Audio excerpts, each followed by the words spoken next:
1971 ഞാൻ പറഞ്ഞല്ലോ, ആവുമ്പോഴത്തിന് സംഗതികൾ ആകെ കൂടെ വഷളായി. അതിനു മുമ്പ് 1970 പാകിസ്ഥാനിൽ ജനറൽ ഇലക്ഷൻ പ്രഖ്യാപിച്ചു.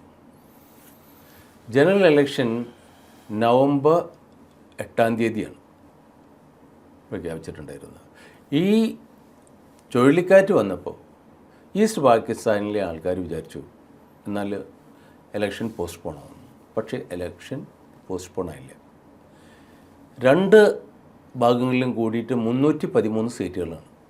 അതിൽ 13 സീറ്റ് നോമിനേഷൻ, 300 സ്ഥലത്തേക്കാണ് ഇലക്ഷൻ, 300 സീറ്റിലേക്കാണ് ഇലക്ഷൻ. ഈ ഇലക്ഷനിൽ അവാമി ലീഗ് 169 കോൺസ്റ്റിറ്റ്യുവൻസിയിൽ മത്സരിച്ചു. അവർക്ക് 167 സീറ്റ് കിട്ടി. നെക്സ്റ്റ് പാർട്ടി, അതായത് ഭൂട്ടോൻ്റെ PDPക്ക് കിട്ടിയത് വെറും 88 സീറ്റുകളാണ്.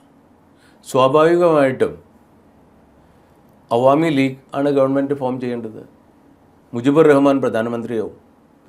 ഇത് ഒരു വിധത്തിലും ഭൂട്ടോയ്ക്ക് അംഗീകരിക്കാവുന്ന ഒരു കാര്യമായിരുന്നില്ല. അങ്ങനെ ഭൂട്ടോ അവിടെ പ്രശ്നങ്ങൾ ഉണ്ടാക്കാൻ തുടങ്ങി. ഇയാൾ യാഹ്യ ഖാൻ്റെ മീതെ പ്രഷർ തുടങ്ങി. യാഹ്യ ഖാൻ പല എക്സ്ക്യൂസുകളും പറഞ്ഞു നോക്കി ആദ്യം. പക്ഷേ മുജിബുർ റഹ്മാൻ ഒന്നും സമ്മതിച്ചില്ല. അവസാനം യാഹ്യ ഖാൻ പറഞ്ഞു, ഓക്കെ, ഈസ്റ്റ് പാകിസ്ഥാനിലെ നിങ്ങൾ പ്രൈം മിനിസ്റ്റർ ആവുക, വെസ്റ്റ് പാകിസ്ഥാനിൽ ഭൂട്ടോ പ്രൈം മിനിസ്റ്റർ ആയിക്കോട്ടെ. ഭൂട്ടോയ്ക്ക് അതും സമ്മതമായിരുന്നില്ല. ഭൂട്ടോ പറഞ്ഞു, ഇയാളെ ഞാൻ ഡെപ്യൂട്ടി പ്രൈം മിനിസ്റ്റർ ആയിട്ട് വേണമെന്നുണ്ടെങ്കിൽ അപ്പോയിൻറ്റ് ചെയ്യാം. ഭൂട്ടോ പറഞ്ഞു. അത് ഈസ്റ്റ് പാകിസ്ഥാൻ സമ്മതിക്കുമോ? അവർ സമ്മതിച്ചില്ല. അവസാനം മാർച്ച് മാസം ആയപ്പോൾ യാഹ്യ ഖാൻ ആ election result null and void ആക്കി. അതോട് കൂടിയിട്ട് ബംഗ്ലാദേശിലെ ജനങ്ങൾ ആകെ ഇളകി മറിയാണ്. ഇനിയിപ്പോൾ എന്താ? അങ്ങനെ മാർച്ച് മാസം 5 1971 ഡാക്ക റേസ് കോഴ്സിൽ വെച്ച് മുജിബുർ റഹ്മാൻ്റെ ഒരു പ്രസംഗമുണ്ടായി. അദ്ദേഹം പറഞ്ഞു, ഇനി നമുക്ക് കഥ ഒന്നുമില്ല, ഇനി നമുക്ക് സ്വാതന്ത്ര്യം കിട്ടണം. അതുകൊണ്ട് നമുക്കിനി ഏതൊരു സ്വാതന്ത്ര്യം കിട്ടുന്നില്ല അതുവരെ നമ്മൾ വെസ്റ്റ് പാകിസ്ഥാനായിട്ട് യാതൊരു വിധത്തിലും സഹകരിക്കില്ല. ഗവൺമെൻറ് എംപ്ലോയീസ് ഒന്നും ഓഫീസിൽ പോകരുത് എന്ന് തുടങ്ങി കുറേ കാര്യങ്ങൾ അദ്ദേഹം പറഞ്ഞു. ഇത് പറഞ്ഞു കഴിഞ്ഞ് ഒരു 3 ദിവസം കഴിയുമ്പോഴത്തേന് ഈസ്റ്റ് പാകിസ്ഥാനിൽ വന്ന പാകിസ്ഥാൻ്റെ ഒരു ഷിപ്പ്, മിലിറ്ററിയുടെ ആയുധങ്ങളും അമ്യൂണിഷനുമായിട്ട് വന്ന ഒരു ഷിപ്പാണ്. ആ ഷിപ്പിലുള്ള സാധനങ്ങൾ അൺലോഡ് ചെയ്യാനായിട്ട് ഈസ്റ്റ് പാകിസ്ഥാനിലെ ലേബറേഴ്സ് ആൻഡ് വർക്കേഴ്സ് അവർ റിഫ്യൂസ് ചെയ്തു. ഇത്രയായപ്പോഴത്തേന് സംഗതി വളരെ വളരെ മോശമായി. അങ്ങനെ ജനങ്ങളാകെ ഇളകി മറിയാണ്. അങ്ങനെ ഇരിക്കെ ഒരു ദിവസം 12-ാം തീയതി, മാർച്ച് 12-ാം തീയതി ബംഗ്ലാദേശിലെ ആൾക്കാർ ഏകദേശം 300ഓളം ബീഹാരികളെ കൊന്നൊടുക്കി.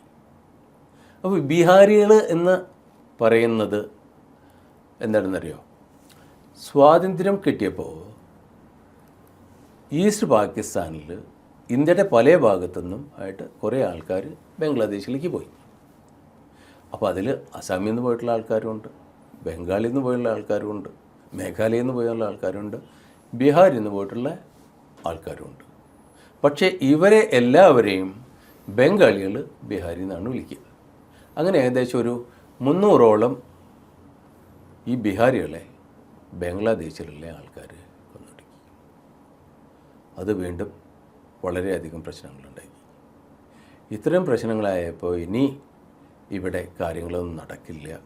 എന്നാൽ ഇനി ഇവിടെയുള്ള ഈ എജിറ്റേഷൻ, അപ്പോൾ ഇവർക്ക് പാകിസ്ഥാനൊരു കാര്യം കിട്ടിയല്ലോ, വെസ്റ്റ് പാകിസ്ഥാനൊരു കാര്യം കിട്ടി ഇവിടെ മിലിറ്ററിയിൽ ഇൻ്റർഫിയർ ചെയ്യാനായിട്ട്. അങ്ങനെ 1971 മാർച്ച് 25-ാം തീയതി west Pakistan operation search light declare ചെയ്യുകയാണ്.